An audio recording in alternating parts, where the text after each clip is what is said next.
In this video, we're discussing the last topic about optimization, and it's the method of least squares. You've probably seen this before or done this before. Have you ever taken out a graphing calculator and used a graphing calculator to find a line that fits through some scatterplot, so some plot of a bunch of data? You've used the method of least squares, or at least your calculator has. I just wanted to show you that Calculus 3 was used for that. So here's the idea with the method of least squares. I wanted to show you where that formula comes from, how they're able to find m and b. It turns out it's just an optimization problem. So let's talk about that. So here are the givens. So let's say you've got n data points, x1, y1, x sub 2, y sub 2, x sub 3, y sub 3, all the way through x sub n, y sub n. These are known values. And then you have some reason to believe, maybe you've drawn a scatter plot and it looks like this, it looks approximately linear. You have some reason to believe that these two variables, x and y, are related linearly, but not exactly linearly, right? They don't all line up on this line. But we'd like to be able to find a line that best approximates this relationship, the relationship between x and y. So our goal is to find a value for m and a value for b, so that the line y equals mx plus b fits as well as possible. And if you're saying to yourself, what do you mean by fits? Well, that's what the method of least squares tells us. Here's our strategy. We're going to choose m and b to minimize what is called the sum of the squared deviations from the line. So the deviation between this point and the line is just this vertical distance. So let's say, actually let's use one that's above the line. Let's say we're talking about this x value.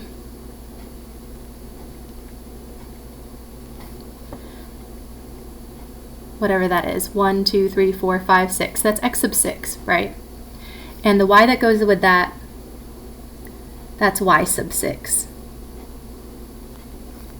We know that that's true. That's one of our data points. That's the sixth point on this list of data points over here. Now the deviation is this distance from here to the line. So I'll call that d sub 6.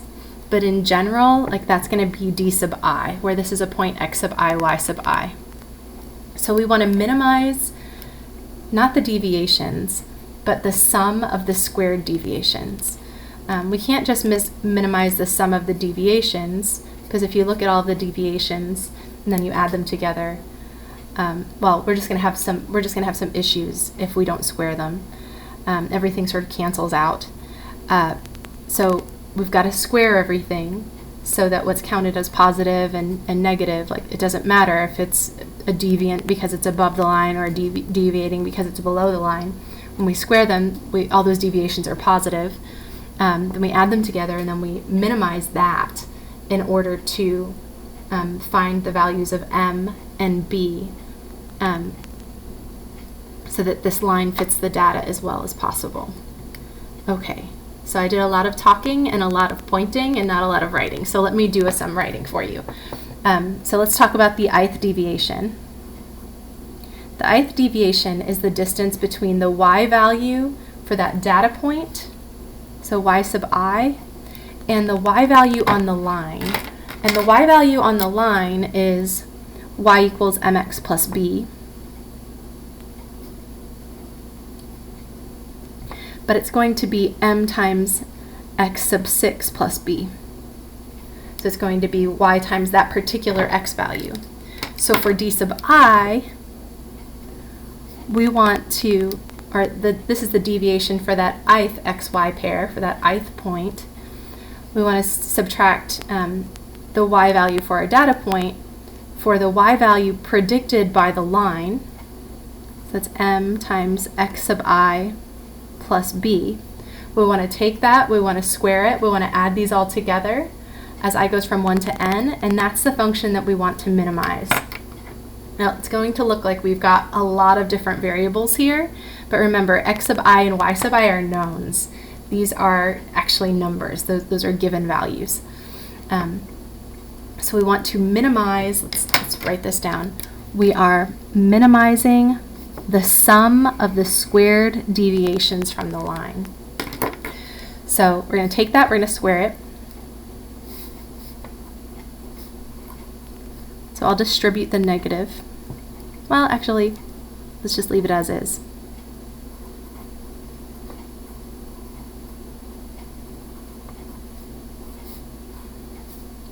So that's d squared, and then we want to add those together. So the function that we're minimizing is the sum of the squared deviations, and I goes from 1 to n because we have n data points.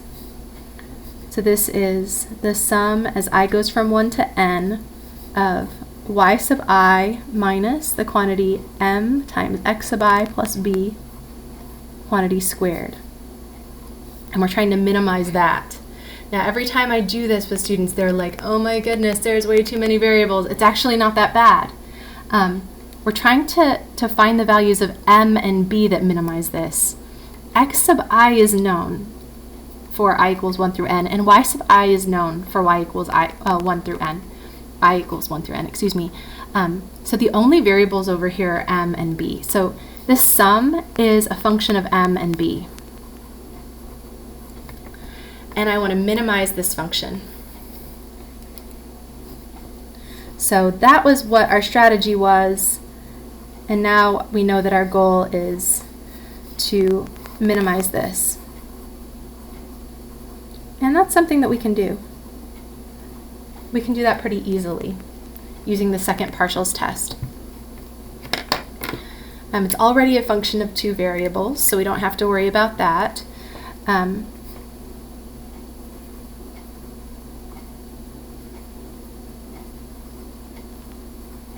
the 2 variables are m and b.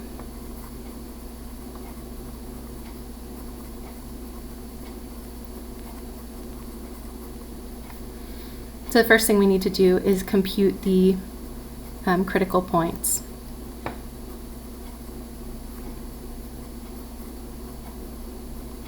So that means we compute the gradient of s. We set that equal to 0. And solve for, I wrote x and y, but our variables are m and b, so these are partials with respect to m and b. Okay.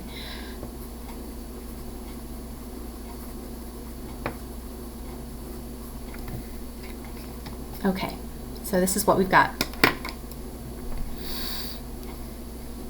First, we need to find the gradient of s, partial of s with respect to m, and partial of s with respect to b.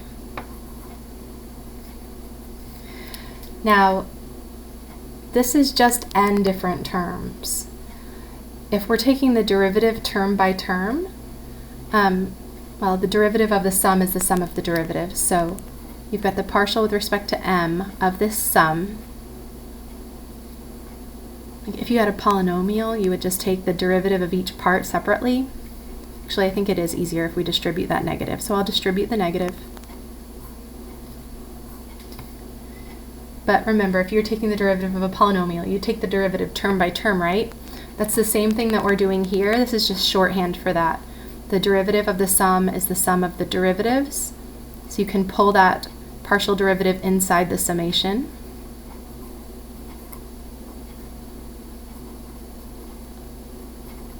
And you're differentiating with respect to m, treating b as a constant, and x sub I and y sub I are constants.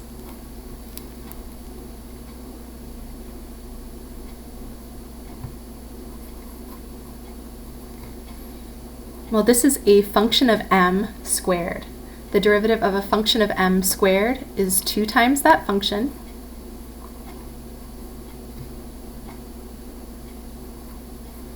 Times the derivative of the inside by the chain rule. Oh, excuse me, the derivative of negative mx with respect to m, not x, sorry.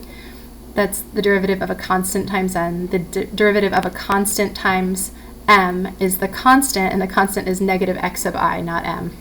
Sorry about that. Differentiated with respect to the wrong variable. Okay.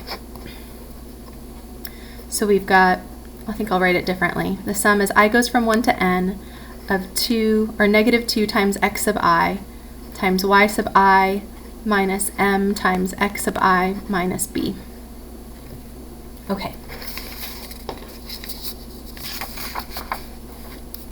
And now we want to take the partial with respect to b of s as well.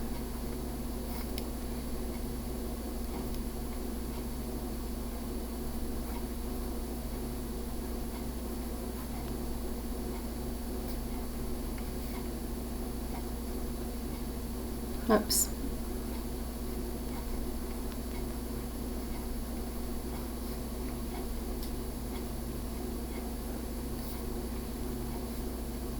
Derivative of the sum is the sum of the derivatives.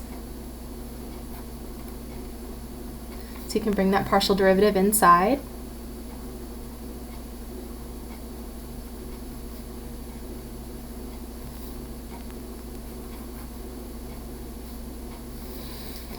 The derivative of a function squared, that function is a function of b, is going to be 2 times that function of b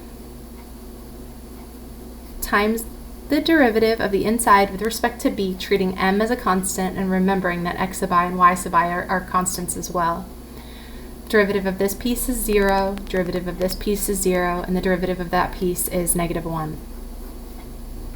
Okay, so we've got our gradient vector. The gradient of s is this, and it looks a mess, guys, I know, because of that sigma notation. But this is completely doable. We can handle this.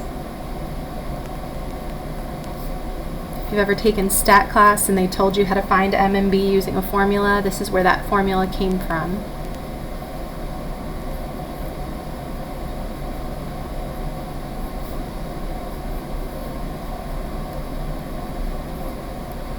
So we set this equal to 0, and we want to solve for m and b at the same time.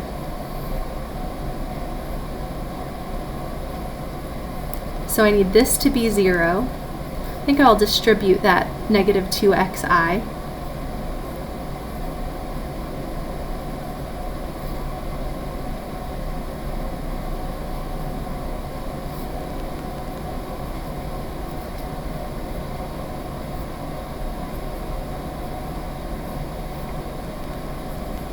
And I'll distribute the negative 2 over here.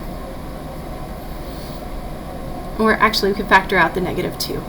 I should have factored out the 2 over here as well. So that's 0.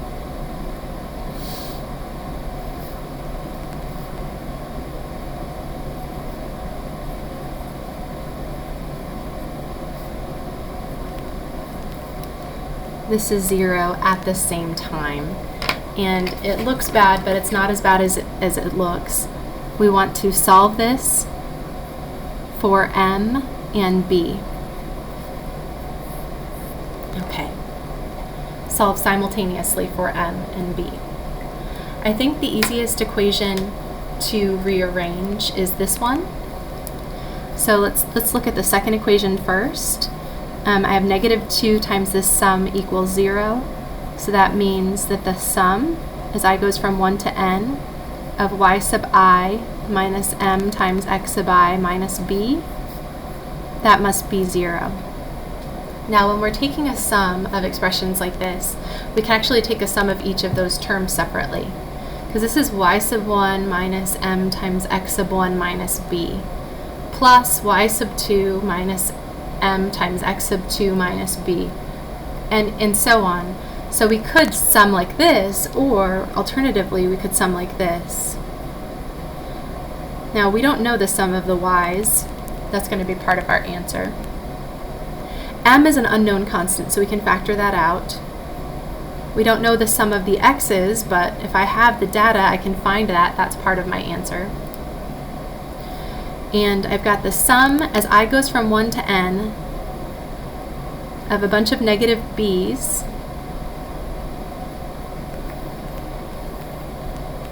and that's 0. Okay. Well, I can take this equation and I can solve it for m. I could also solve it for b, but I think I want to solve it for m. So let's talk about this. As I goes from 1 to n, if I have 1 plus 1 plus 1 n times, if that was 5 times, I'd have 1 plus 1 plus 1 plus 1 plus 1 plus 1. I'd have 5 ones added together, and so I just get 5. If I'm adding 1 to itself n times, I get n. So this is the same thing as this.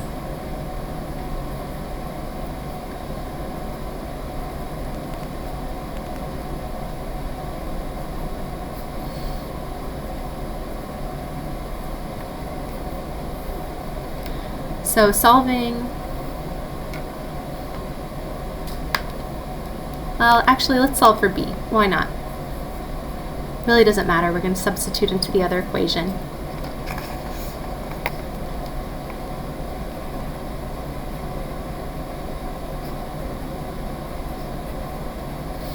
Divide both sides by n. And so you know what b is in terms of the data, and m, which is unknown, and n, which is known, because you know how many data points you have. Okay, so now we're going to substitute this for b up here, and I know it looks terrible, but it's something we can simplify. So substitute. We've got the sum as I goes from 1 to n of all this, and let's factor out that 2. So I've got negative x sub I, y sub I, positive m times x sub I squared, positive x sub I times b, and all that has to be 0. And I left a big space for b because b is this.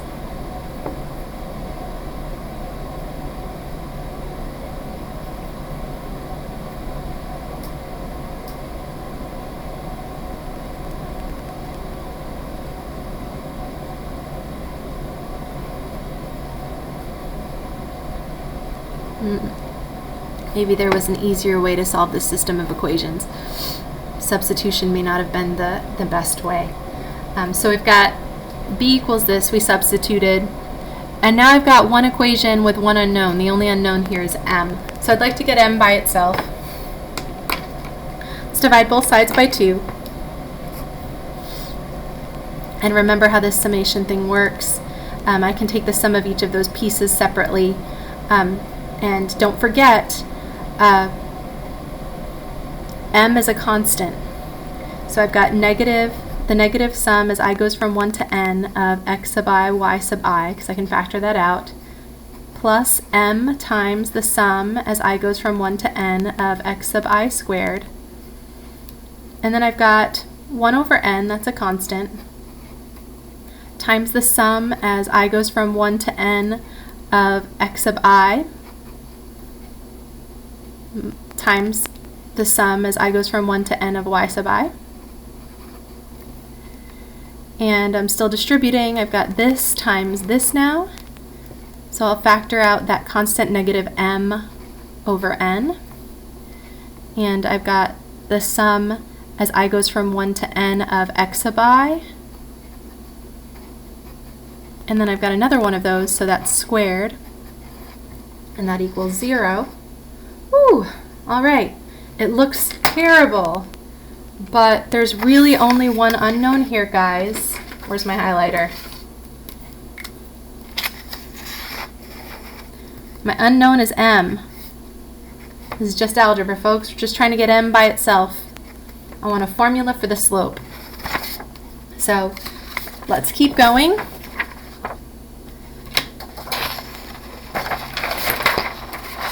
And I'll use this sheet of paper.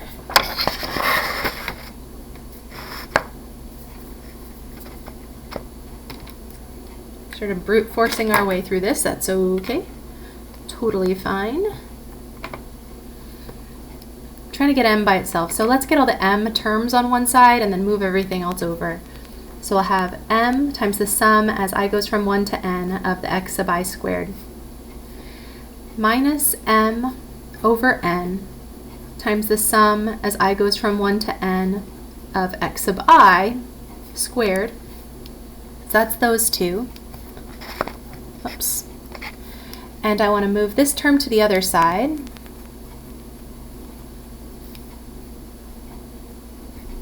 I'm adding it to both sides to get rid of the subtraction.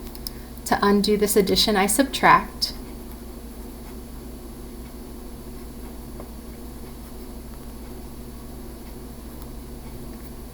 Okay. I'm trying to get m by itself. First thing I'd like to do is clear that fraction. I see those n's in the denominator, so let's multiply both sides by n, which is equivalent to multiplying every term by n. So we'll have nm times this sum minus m, the n's reduce, times the sum of the x's squared equals n times the sum of the product of the x's and y's. And this n times that 1 over n is just going to give me a 1 out front, times the sum of the x's times the sum of the y's. I goes from 1 to n for both of those summations. Okay, almost done. Trying to get m by itself, so let's take these two terms and factor out the m.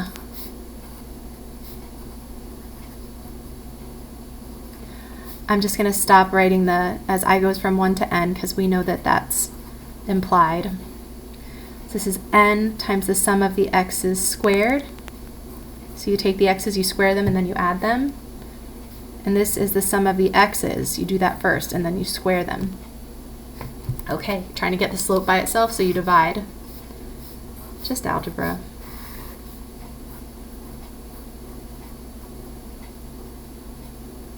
It looks so bad, but it's really just algebra. Oops.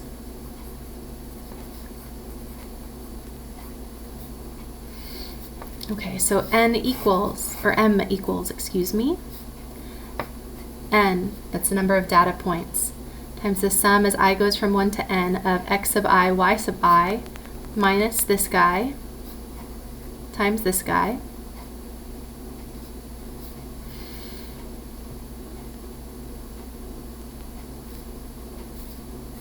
all divided by n times the sum of the x's. I think I put too many parentheses there. Squared minus the sum of the x's squared. So that's our m. Ooh, for the critical point, we're not even done yet. We have not even decided that this is the least. We have not decided that we've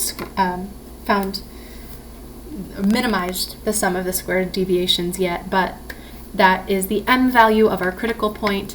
Now that we know what m is, we can use m to find b, and we had this formula earlier for b. So take m and substitute that in here, distribute this guy, simplify.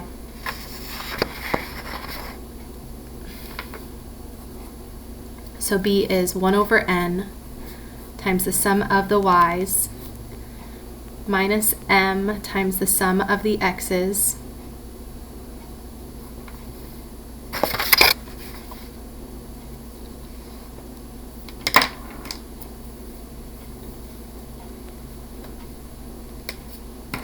and if you want a formula for this in terms of x sub I, y sub I, x sub I and y sub I only, then you can substitute this in for m right there. Oh dear, it's so ugly looking. Well, actually, if you've had statistics, you might recognize these formulas. If I take all my x's and I divide by the number of x's that I have, that's called x bar. And if I take all my y's and I divide by the number of y's that I have, that's y bar.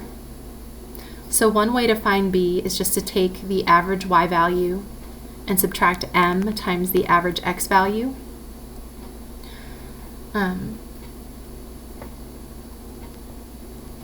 Yeah, so we could do that, or we could take this value for m and substitute it in right there. I think I'm just going to leave it in this form for right now and say, okay, that's our critical value. M equals this and b equals this, but we could write it in terms of the x sub I and y sub I if we wanted to. I just don't want to.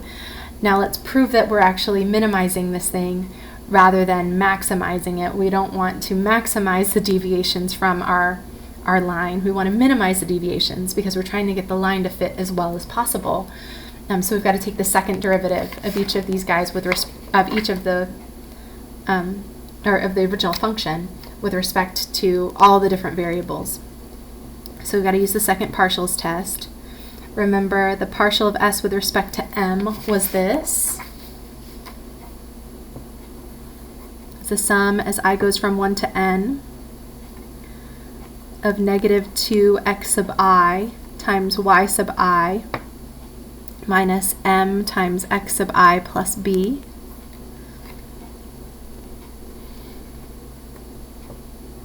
And the partial of s with respect to b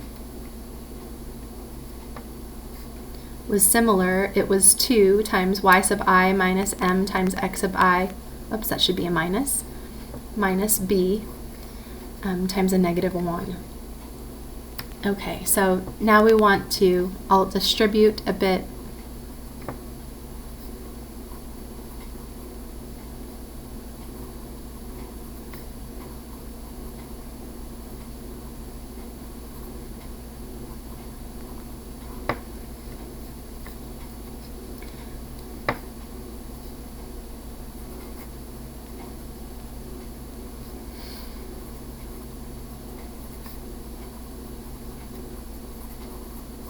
And we'll take the partials with respect to m and b next. So the second partial of s with respect to m is this evaluated, or excuse me, the derivative of this with respect to m. So I can take the derivative of all of this with respect to m. I'll get 0 here. This is a constant times m, so I'll just get that constant. And there are no m's over here. So that is our second partial with respect to m. Now if I take the partial with respect to m and then with respect to b, the derivative of the sum is the sum of the derivatives. I'm differentiating with respect to b now. So there's no b there, there's no b there. That's a constant times b, so we're just going to get the constant. And that will be equal to the other mixed partial as well. If I take the derivative of this with respect to m, I should get the sum as I goes from 1 to n of 2x sub I, and I do. Okay. And then we'll have the second partial with respect to b. The sum as I goes from 1 to n of, well, we just get a 2. We've got that n times, so we're just gonna get 2n there, as it's 2 plus 2 plus 2 plus 2 n times. So 2n times is just 2 times n. Okay, so now we want to typically evaluate the determinant of this matrix at the particular m and b value from our critical point. Fortunately for us, m and b aren't even in this determinant.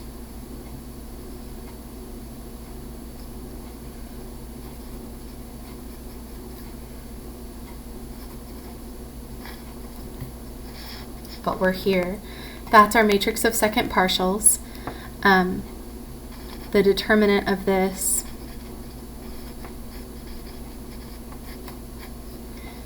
is, well, you can factor out the 2 from that, so you're going to have 4 times the sum of the x's squared times m minus 4 times the sum of the x's squared.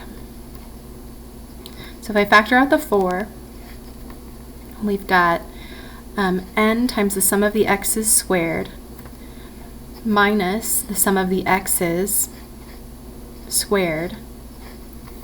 As long as this is positive, we're good to go. If for some reason this was larger than this, we would have a problem. And it turns out that this is always going to be positive, so we're fine. This is positive, and this is positive, the second partial with respect to m, so it's concave up in one direction, concave up in the other direction, and the critical point corresponds to a minimum. So if m equals this and b equals that, we've got our line of best fit. Now, our calculators usually do this for us, but if you're wondering where that formula comes from, or if you ever took a stat class and you had to create a little table and add all the x's and add the y's and multiply the x's and y's and square the x's and do all of that, this is why. This is where it comes from. It comes from calculus 3 and minimizing that sum of the deviations. All right. So I don't know if you realize it, but we did solve the problem. We were trying to find m and b that minimizes the sum of the squared deviations, and we did because according to the second partials test, provided this is positive, and it is, and this is positive, we've got a minimum at the critical value, which is right there. Okay, so let's apply it. Let's apply it for a particular point. It'll just make it a little bit more concrete and a little bit easier to see. Particular list of points. So we're here. And I'm going to plot these. So I want x to equal -4 and y to equal 5.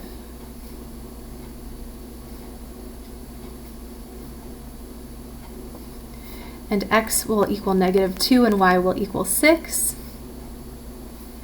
X will equal +2 and y will equal 6. X will equal 4 and y will equal 2. I'm not 100% sure that there's reason to believe this is linear data.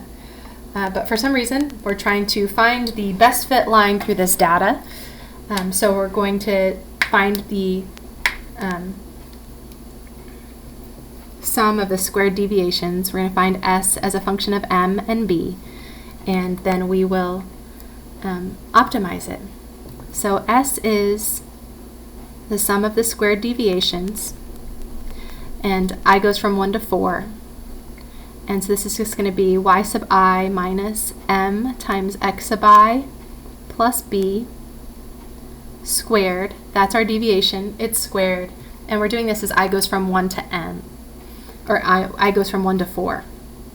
So if I call this one x1, y1, and this one x2, y2, and this one x3, y3, and this one x sub 4, y sub 4, we'll get this. S of m and b is this. Y sub 1 is 5. We're subtracting m times x, which is -4, plus b, and we're squaring that. And then we're adding, do the same thing at this point. Y sub 2 is 6. Subtract m times x plus b, trying to find m and b, square that. Then we want to do the same thing at x sub 3, y sub 3. So we have 6 minus m times 2 plus b, quantity squared. And then for the last one, take the y value, subtract m times x plus b, and we're squaring that. And that's the function we're trying to optimize. So let's simplify a little bit. So this is -4m times the -1, so that's going to be a +4m. Minus b there, squared. Then over here we'll have 6 minus 2m is going to be plus 2m minus b squared. Over here we have 6 minus 2m minus b squared, and then we'll have 2 minus 4m minus b squared. And we want to optimize this, so we take the partial with respect to m, so we're trying to find the gradient vector, and then we'll set it equal to 0. So we'll have 2 times that quantity times the derivative of the inside, which is 4, plus 2 times that quantity plus the derivative of the inside with respect to m, which is 2, plus 2 times that quantity. It's the derivative of the inside with respect to m, which is negative 2, plus 2 times this quantity. It's the derivative of the inside with respect to m, which is negative 4. Okay, now let's distribute and simplify. I've got 8 on the outside and I'm distributing in, so 8 times 5 is 40. 8 times that 4 is going to give me a 32. We'll have minus 8b. And then I have 4 on the outside here. 4 times 6 is 24. 4 times 2 is 8. We're subtracting 4b. Then we've got negative 4 times 6 is negative 24. Negative 4 times negative 2 is positive 8m. And negative 4 times negative b is positive 4b. Negative 8 times 2 is negative 16. Negative 8 times negative 4 is positive 32m. And then we get a 4b. I hope I'm not making any arithmetic errors, otherwise this is a waste of time. Hopefully I'm doing it right and I'm writing all my signs down correctly and all that. We'll see. Okay, collect like terms. So I've got a 40, a 24, and a minus 24, so those are gone. So I've got 40 and then minus 16. So that's 24. And I've got 32m and 8m, that's 40m plus another 40m. So it's 80m. And the b's, what happened with the b's? I've got negative 4b and positive 4b is gone, and negative 8b plus 4b is negative 4b. So that's true. And we want to do the same thing, take the partial with respect to b of all of this. So it's in this form. So I have 2 times the quantity 5 plus 4m minus b times negative 1. And all of these have a negative b inside, so we're just going to have 2 times each of these quantities times a negative 1.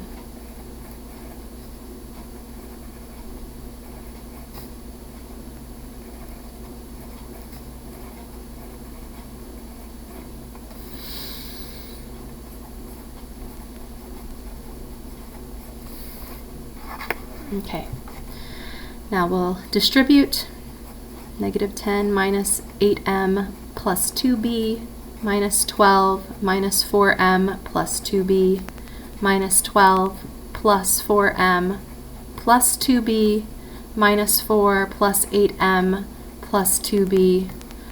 Okay, are there any cancellations? I've got a negative 8m and an 8m, so those are gone. A negative 4m and a 4m, so those are gone. Anything else? Okay, I've got 2b, 2b, 2b, and 2b, so that's 8b. The b's are taken care of.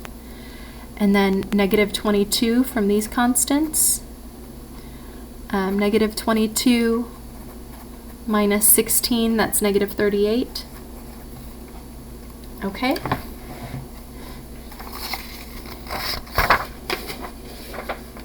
Are we done? I know it's sort of tedious. Makes you grateful for your graphing calculator. I know I don't let you use them in this class, but there is a method to my madness. I want to make sure you know how to graph. when you leave TCC. We want both of those partials to be 0 at the same time. But normally when we're doing best fit, we don't do this by hand. We use a calculator for that, or Excel or some other technology. So we've got 24 plus 80m minus 4b has to be 0. That's our partial of s with respect to m. And 8b minus 38 must be 0.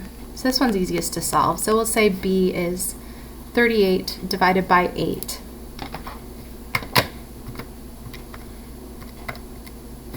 So we get 19 over 4, or if you prefer a decimal, 4.75, and that's usually what we would get from our calculator is the decimal. And then we substitute that in over here, 24 plus 80m minus 4 times b, which is 19 over 4. The 4's reduce. So you're going to get 24 minus 19 is 5. 80m plus 5 equals 0. So m equals negative 5 over 80.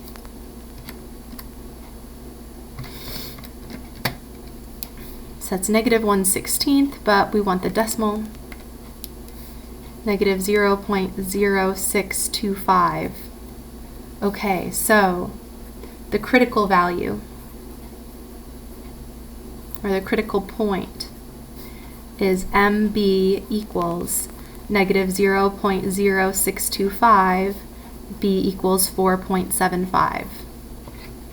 So it's a very small negative slope, and the y-intercept is 4.75. We need to test it though. We need to take the second partials now. And it's actually pretty easy in this form to take the second partials. There's our partial of s with respect to m. There's our partial of s with respect to b. If I do that. Okay. Second partial of s with respect to m is just 80. Second partial of m with respect, or s with respect to m and then b, it's going to give me a negative 4. Ooh, something happened there. I did something wrong, because the derivative with respect to this one with respect to b is negative 4. The derivative of this one with respect to m should also be negative 4, but I don't see it.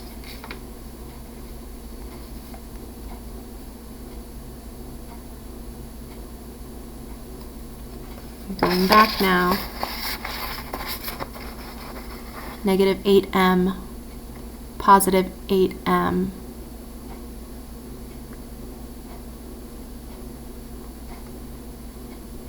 Negative 4m, or positive 4m. So all those canceled. Did I write it down correctly? Oh well, I made a mistake, guys. Ruh-roh.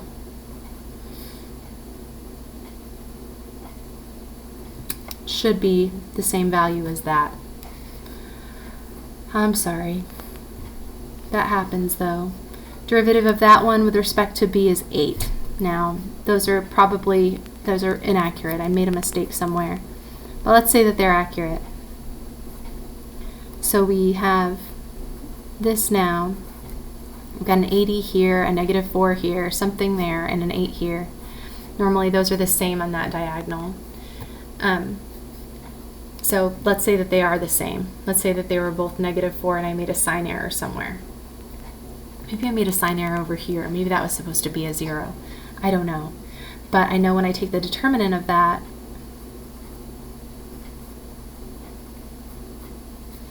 I get 640 minus 16. It's definitely positive. And the second partial of m with respect to, or second partial of s with respect to m is 80, which is positive. So it's concave up in that direction, concave up in the other direction. So we've got a minimum at our critical point, which is here. Now I know I made a mistake somewhere. So that's not good. But maybe this is still instructive, even if I made a mistake. If you find the mistake, you can tell me. And let's see. Our y-intercept is 4.75. And the slope is a very, very small negative value. So it's actually negative 1 over 16. So I go down 1 and over 16 units. Down 1 over 16, something like that. Let's say it's like that, not to scale.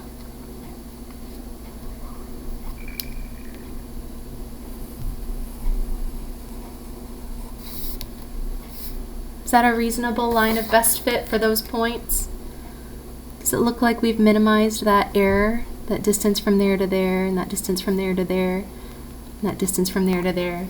We took those distances, we squared them, and we made that distance, those squared errors, as small as possible. I think that's reasonable. Unfortunately, I made an error somewhere in my arithmetic. If you can find it, please tell me. But I still hope this video was instructive for showing you how optimization leads to this method of least squares. And I hope you also see the benefit of using technology to do this instead of doing it by hand. The arithmetic is simple, but it's very tedious.